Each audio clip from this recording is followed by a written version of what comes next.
Welcome to G Fun Facts Online. Today, we're going beyond just faster computers or bigger data. We're venturing into a world where we're not just programming machines, but trying to build them to think. A new frontier in artificial intelligence is being forged on silicon chips designed to mimic the human brain.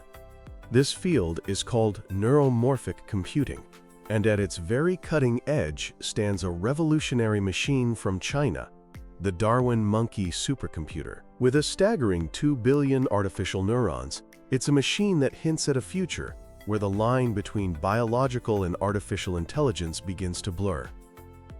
So why are scientists trying to build a computer that acts like a brain? To understand the revolution, you first have to understand the crisis facing our current technology. For the better part of a century, almost every computer on the planet, from your smartphone to the most powerful supercomputers, has followed a design called the von Neumann architecture. It's a simple, elegant idea. You have a central processor, the CPU, that does the thinking, and you have a separate memory unit that stores the data. The problem is, to do any calculation, data has to be constantly shuttled back and forth between the memory and the processor. In the age of big data and AI, this constant movement creates a massive traffic jam, a phenomenon aptly named the von Neumann bottleneck. This bottleneck doesn't just slow things down, it consumes an astronomical amount of energy. Training a large language model like the ones behind ChatGPT can use as much electricity as a small city. Data centers, the sprawling homes for these AI giants, are on track to consume an unsustainable portion of our global energy resources. It's an energy crisis hiding in plain sight. But what if there was a better blueprint? There is. It's inside your head. The human brain, with its 86 billion neurons, performs feats of computation no data center can currently match, and it does it all on a measly 20 watts of power, less than a dim light bulb. This staggering difference in efficiency is what has spurred researchers to look to the brain for a new way to compute. That new way is neuromorphic computing. Coined by Caltech professor Carver Mead back in the 1980s, the idea is to radically depart from the von Neumann model.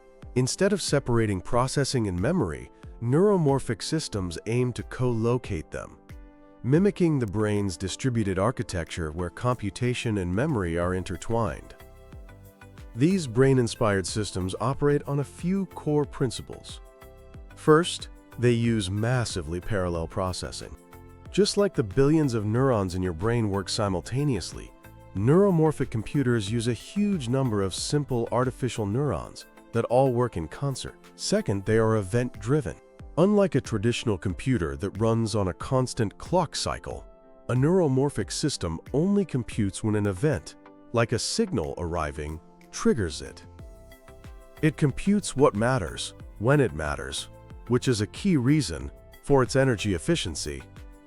Third, and this is crucial, these systems use what are called spiking neural networks, or SNNs.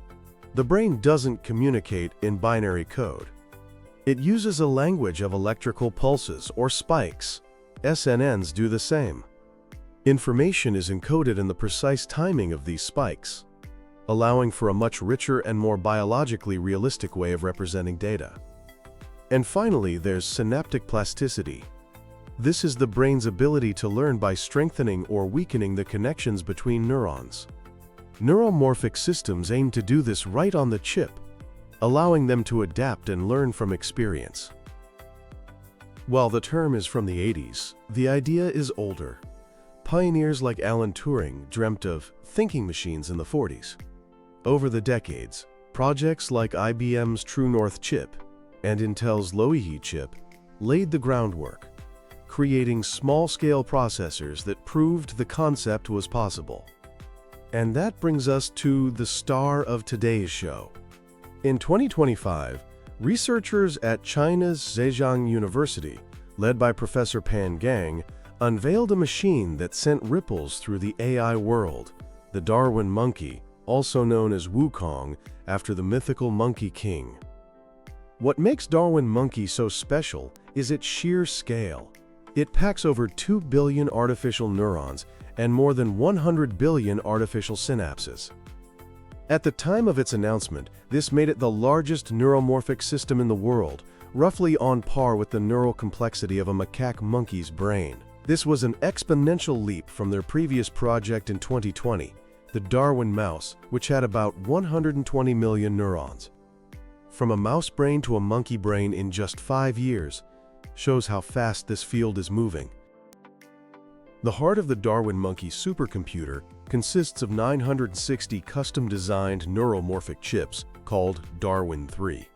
Each one of these chips is a powerhouse, supporting up to 2.35 million spiking neurons.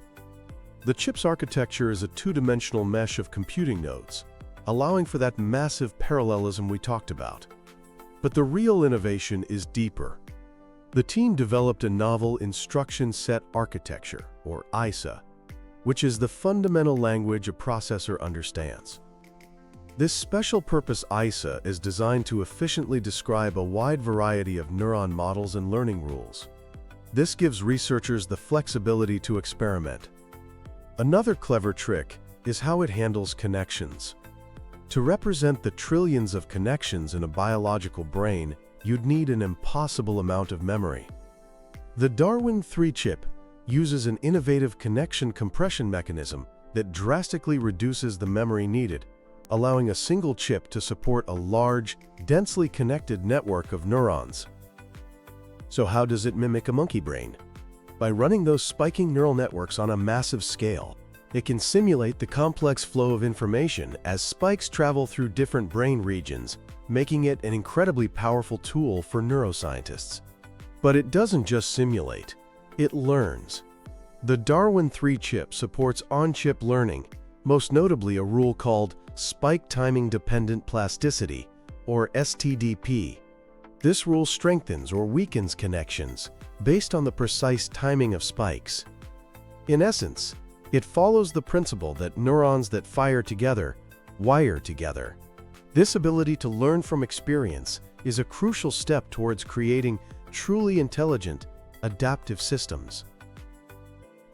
Of course, the Darwin monkey isn't alone in this neuromorphic jungle.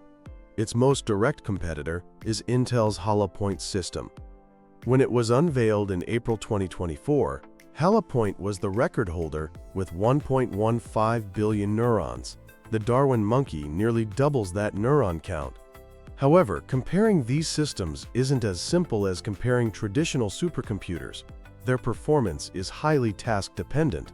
Both machines are incredibly energy efficient for their scale.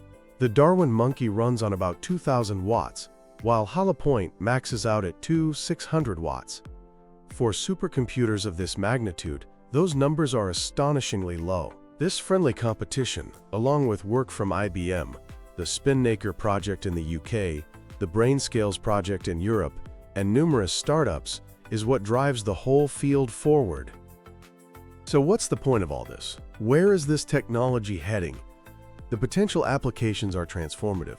In AI and machine learning, neuromorphic systems could enable lightning-fast decision-making for things like autonomous vehicles or drones. In healthcare, they could analyze complex brain scans to diagnose neurological disorders, or even power more natural-feeling prosthetic limbs. The technology is perfect for what's called edge AI.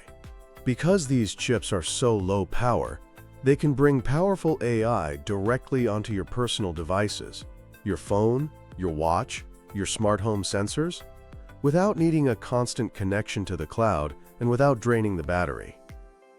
However, we have to be realistic. There are major hurdles ahead. Building and scaling this hardware is an immense engineering challenge. More importantly, programming these machines is notoriously difficult. It requires a whole new way of thinking about software, and the tools are still in their infancy. The field also lacks the kind of standardization and benchmarks that exist for traditional computing, which makes it hard to compare systems apples to apples. Overcoming these challenges will require a massive collaborative interdisciplinary effort. The emergence of neuromorphic supercomputers like the Darwin Monkey truly marks a pivotal moment. We are at the cusp of a paradigm shift, moving away from the rigid, power-hungry architecture that defined the digital age towards a future of computing inspired by the elegance and efficiency of biology. The road ahead is long, but the Darwin Monkey, with its ambitious goal of mimicking a primate brain, is a bold statement. It's a testament to human ingenuity and our enduring fascination with the most complex thing we know, our own minds. The quest to build a thinking machine is one of the grand challenges of our time. And as we continue down this path, we will not only redefine the limits of technology, but also deepen our understanding of what it means to be intelligent.